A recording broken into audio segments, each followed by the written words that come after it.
আমাৰ এই গুণ গৰিমাৰ কথা আমি পিতৃৰ মুখেৰে শুনিছিলোঁ আৰু সেইদিনাই আমাৰ হৃদয়ত সেই চক্ৰপাণী আপুনি আমাৰ হৃদয়ত বাস কৰিলে। কোনে কৈছে? চাৰি সিদ্ধই কৈছে। কাৰ পৰা শুনিছে? পিতৃৰ মুখৰ পৰা। পিতৃ কোন? চাৰি সিদ্ধৰ পিতৃ ব্ৰহ্মা। ব্ৰহ্মা কোন? একোজন বৈষ্ণৱ। বৈষ্ণৱৰ মুখেদি শুনাৰ কাৰণে চাৰি সিদ্ধও কি হ'ল? বৈষ্ণৱ হ'ল।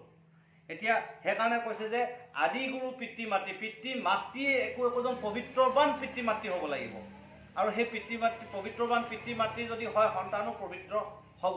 যদি পিতৃ মাতৃয়ে ভগৱন্তৰ গুণানুকীৰ্তন নকৰে, ৰাজসিক তামসিক সন্তানক সময় দিব নোৱাৰে, গৈ বাহিৰৰ পৰা ৰাজসিক তামসিক আৰু যদি মানে বিভিন্ন ধৰণৰ অখাদ্য খায়, তেনেহ'লে অশ্লীল বাক্য যদি ঘৰত প্ৰচাৰ কৰে, তেনেহ'লে সেই সন্তানবিলাকে কেতিয়াও শুদ্ধমতিলৈ আহিব নোৱাৰে। সেইকাৰণে কৈছে যে ঘৰত সদায় পবিত্ৰ হ'ব লাগিব। পিতৃ মাতৃৰ একোজন বৈষ্ণৱ হ'ব লাগিব আৰু পিতৃ যদি গুৰু হয় তেনেহ'লে একোজন গুৰুৰ চৰিত্ৰ কেনেকুৱা হ'ব লাগিব, ইয়াত সুন্দৰকৈ কৈছে। সেইকাৰণে ব্ৰহ্মা একোজন গুৰু, তেওঁ পিতৃ। সেইকাৰণে ব্ৰহ্মাৰ আন একো নাই। দেখিছেনে? চাৰি সন্তানেই মানে তৃপ্তি হৈ আছে। চাৰি সন্তান কি হ'ল? বৈষ্ণৱ হৈ গ'ল। নাৰদো বৈষ্ণৱ হৈ গ'ল।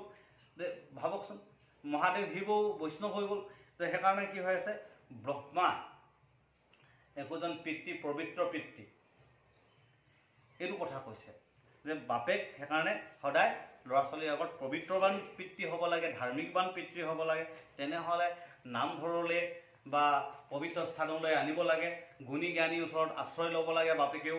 তেতিয়াহে সন্তানেও মানে সেই গুণী জ্ঞানীৰ কথা শুনি জ্ঞানী হ'ব। যদি গুণী জ্ঞানীৰ কথা নুশুনে বা পিতৃ মাতৃ যদি গুণী জ্ঞানী আৰু পবিত্ৰতাত নাথাকে, তেনেহ'লে সন্তানো বেয়া হ'বলৈ আৰম্ভ কৰে, যদি সেই সংগৰ লগত। সেইকাৰণে কৈছে যে পিতৃ যদি গুৰু হয়, মাতৃ যদি গুৰু হয়, সেই পিতৃ আৰু মাতৃয়ে যদি একেলগে বহি ৱাইন খায়, যদি চিগাৰেট খায়, তেনেহ'লে জানো শুদ্ধ হ'ব?